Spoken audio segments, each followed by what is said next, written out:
আদর্শের বাস্তব মডেল হবেন একজন, তিনি হচ্ছেন মুহাম্মদুর রাসূলুল্লাহ। চেতনায় তাকে রাখতে হবে, ভাবনায় তাকে রাখতে হবে। রাসূল আমার কেমন করে দাঁড়িয়ে রেখেছেন আমি ওরকম করে রাখবো, রাসূল কেমন করে হেসেছেন আমি তেমন করে হাসবো, খেয়েছেন কেমন করে আমি তেমন করে খাবো। আখলাকুন নবী, নবীর আখলাক ভিতরে না আসা পর্যন্ত ঈমান পাকা হতে পারে না। মেডিকেল সায়েন্স বলছে যদি কেউ ঘন ঘন দাড়ি কাটে স্কিন ক্যান্সার হতে পারে, যদি কেউ দাড়ি কাটে তার চোখের জ্যোতি নষ্ট হয়ে যেতে পারে। মুখে দাড়ি রাখলে কয় যে তো চাচা হয়ে গেছে। আজকের মেয়েরা দাড়ি পছন্দ করে। আচ্ছা, দাড়ি কি পুরুষের মুখে থাকে না নারীর মুখে থাকে? যে পুরুষের মুখে দাড়ি নাই সেই পুরুষটা কি পুরুষের সুরতে আছে না নারীর সুরতে আছে? কি রাগ করতেছেন নাকি আপনারা? রাগ করতেছেন? রাগ করা যাবে না। দাড়ি রাখা ওয়াজিব। দাড়ি রাখা কি? রাগ করেন না। দাড়ি রাখা কি ওয়াজিব বলেছেন মুহাম্মদ সাল্লাল্লাহু আলাইহি ওয়াসাল্লাম। দাড়ি কাটা ছাড়া যাবে না।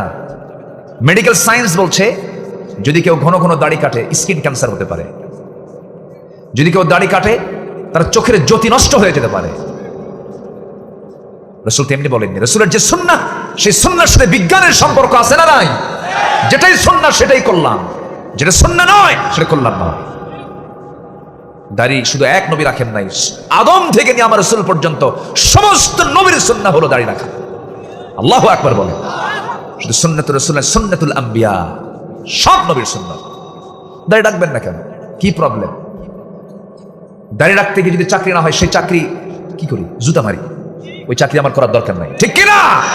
বাঁচবো কয়দিন আমি? রিজিকের ফয়সালা কার? রিজিকের ফয়সালা কার? যে সমস্ত কর্মকর্তারা ক্ষমতার জায়গায় বসে শর্ত জড়িয়ে দেন, কন্ডিশন হলো দাড়ি রেখেই কাজ করা যাবে না, মরে দেখ নবীর সুপারিশ তোদের কপালে জুটবে না। দাড়িওয়ালা ছিলেন মুহাম্মদ সাল্লাল্লাহু আলাইহি ওয়াসাল্লাম। একটা পুরুষের মুখে দাড়ি থাকবে, এটা পুরুষোচিত একটা পুরুষোচিত ভাব হচ্ছে দাড়ি রাখা। পুরুষের মুখে দাড়ি থাকবে, মোচটা ছোট করবে, মোচটা খাটো করে ফেলবে। রাগ করতেছেন ভাইরা? শোনেন, বাচ্চা যদি দুধ না খায়, বাচ্চা যদি ওষুধ না খায়, তখন মা কি করে? আগে প্রথমে কয় বাবা খা, তাও খায় না। খা বাবা, খায় না। জ্বর আসছে 103 ডিগ্রি, তাও খায় না ওষুধ। তখন কি করে? দুই হাত আর দুই পা শক্ত করে ধরে মুখের মধ্যে ঢুকে দেয়, খা। এই যে ধমকটা দিল, এটা কি মায়ের কি মোহাব্বত কম না মোহাব্বত বেশি? আমার কথা রাগ করেন না। রাগ করতেছেন নাকি? দাড়িটা রেখে দেন না। কি আপনার এখানে জড়তা? অনেকে বলে হুজুর মেয়ে বিয়েই দেই নাই, আমাকে মানুষ চাচা করে কবে এটা হলো? দেখছেন ও বুড়া হবে না।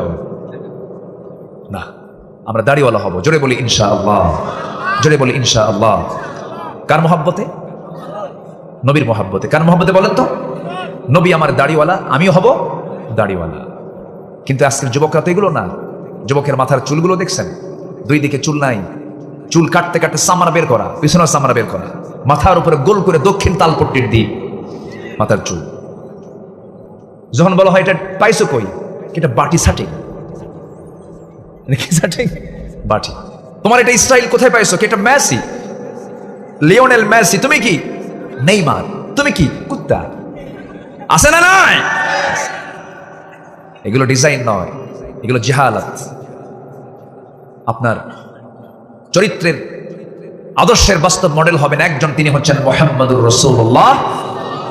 চেতনায় তাকে রাখতে হবে, ভাবনায় তাকে রাখতে হবে। রাসূল আমার কেমন করে দাঁড়িয়ে রেখেছেন আমি ওরকম করে রাখবো, রাসূল কেমন করে হেসেছেন আমি তেমন করে হাসবো, খেয়েছেন কেমন করে আমি তেমন করে খাবো।